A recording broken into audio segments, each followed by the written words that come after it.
partook, and it was just really strange. And I think what happened was after we divorced, because my wife, she was doing her thing and stuff.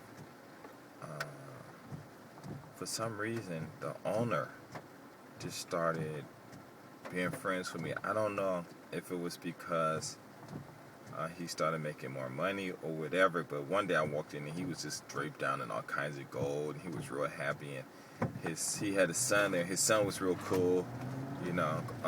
I guess because people get older, and it just takes time for people to warm up to you and stuff. Well, it takes a lot of time for people to really get to know me, because they look at my color and they think it's bad, when black is not really a bad color at all. It's not a bad color at all. But so one day I went there and the son was all dressed up and wearing gold. The father was too, and they Rolexes, and it was funny. I guess something must have happened in Thailand where they just got rich real quick, and the quality of their silver kind of was like stepped up a little bit.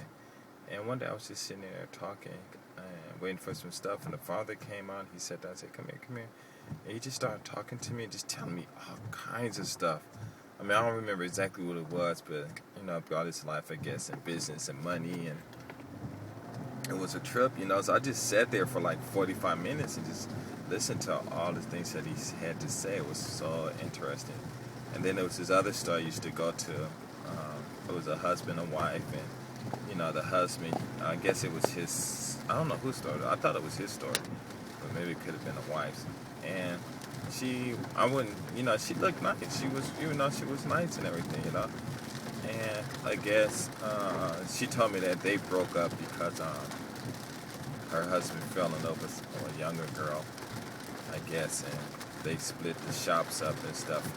And probably what happened was the girl probably used him and made him spend all his money on her, so he probably ended up losing the shop. I don't know what ended up with him. But it was just the mother, the son, and I think they had a daughter, but I'm not sure. And they were real cool, The mother seemed like she was happier because I guess she was running her own thing and she was successful.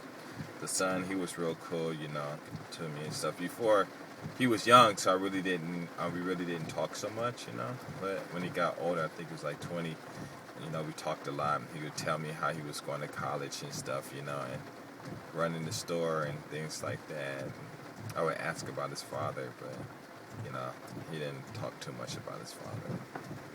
It was real interesting. Then there was this other store I went to, and I think the store that was across the street from the one downtown, by in front of the World Trade Center, they wouldn't open up a store on Kawasan Road too.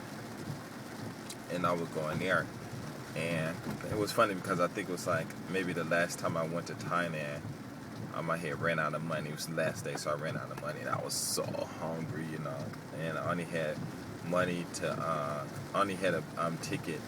My ticket to get on the shuttle to the airport, and I was just so hungry and stuff, and I was like, I need some water. Can you give me some water? And I'll work, for some water. It was funny. They was just laughing at me and stuff, and it was like 3 girls in there. One was, I think she was from, I think the people that owned the stuff, they were from Burma, if I'm not mistaken. Burma? Yeah, I think it was Burma. No. It was that one state where that king and queen got killed. That family, it was a few years ago, and they got murdered and stuff. I want to say it was Burma, but I don't think it was Burma. I forget where it was. It could have been Burma. I can't think of where it was though. But it was like 10 to 13 years ago, and the family just I guess everybody left them, whatever, and they just got assassinated or something like that. But they were from there, and it was real interesting because before, I used to always go there, and they wouldn't give me no attention. Then when I started going there again, I think 2 of the girls really started talking to me, and one of the girls, I think, I want to say, it wasn't Did it start with an N? No, I can't. Nepal. That's where they were from, Nepal. And the one girl was from Nepal. I guess she was, I don't know how old she was, but she was saying she was still a virgin, and she would always go out with her friends and stuff and all that stuff. But this girl, I don't know what happened. Maybe it was I was just single or something, whatever. Like I said, I was just going there forever, every month, And when I was with my wife, and then when we got divorced, I was still going there. And like me, I don't change. I'm always the same. And she just, oh my God, she just was just like all on me, talking about how she wanted, the next time I come to Thailand, she wanted to take me to these different places and these restaurants. And I'm like, well, what about your friends? Because, if she's with Burmese guys or the Thai guys, they see me, they just going to automatically think, we doing something, and they're going to get jealous. She said, no, I'm still a virgin, so they know this and stuff. But the way she was talking to me, it was like if she was like, I don't know. I mean, I don't know. But I'm thinking like she was like ready to give it up or something. I don't know. It was just weird because she would touch on me and stuff. But I guess, I don't know. I guess, but I guess it could be normal because I know when I was in LA, a lot of girls used to always touch on me too. But it was just friends, so I mean, it was just, they were just my friends, and I never thought anything about it. I didn't think about it or something like that. My English all screwed up, and, so it was just real weird, and, I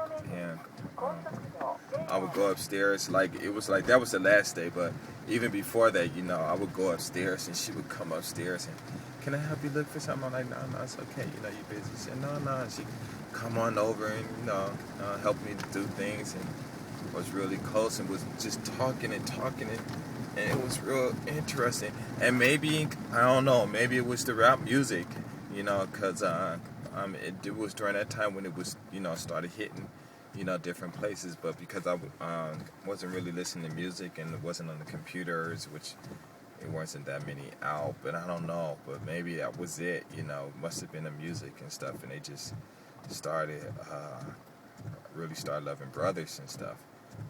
And then the other girl too, that was the staff, because she was the owner.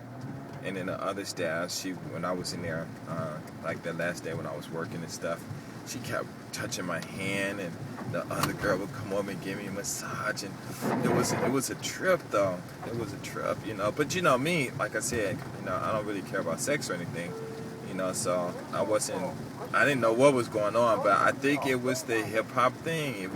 It must have been, because it was in the 90s. Yeah, because it was in the 90s and stuff, late 90s and stuff. So it must have been a hip hop thing. Because I'll tell you, I went to Phuket, and this is when I go, there's this one restaurant. I mean, not restaurant, but this one hotel I always went to. And the girl that worked there, she wouldn't even. I go in there, and me and my wife go in there, and she would talk to my wife, but she wouldn't even look at me, nothing. So I guess, when the hip hop movement came out, I went there. And this girl, I walked in, and it was same as I was, but I think I had my hair cut or something like that. Maybe I was bald head or something. And her eyes just lit up, her teeth was just in a big smile, and oh man, it was a trip, I was just, wow, and she was just just throwing all kinds of play at me and stuff, and I'm like, what the hell is wrong with her, and so me and my wife, we went, after that we left, we went to the beach, and I came back by myself to go do some stuff, and she was there, and she was like really talking to me a lot, hey, how you doing, da, da, da. And I looked at her and I said, you know who I am? And she said, yeah. I said, well, why are you talking to me now before you never talked to me? What's going on, She said, oh, I always liked you, and da-da-da-da. It was funny. I ain't gonna lie. It was funny and stuff, But, now, I think about it, could have been that hip-hop thing. I couldn't understand it because it was like a lot of girls were just all on me. Like one day I was flying to Phuket on a plane, and I think it was I guess one of the girls wanted to know if I was a rapper, but they asked the steward. And he came and asked, are you a rapper? I started laughing. I was like, no.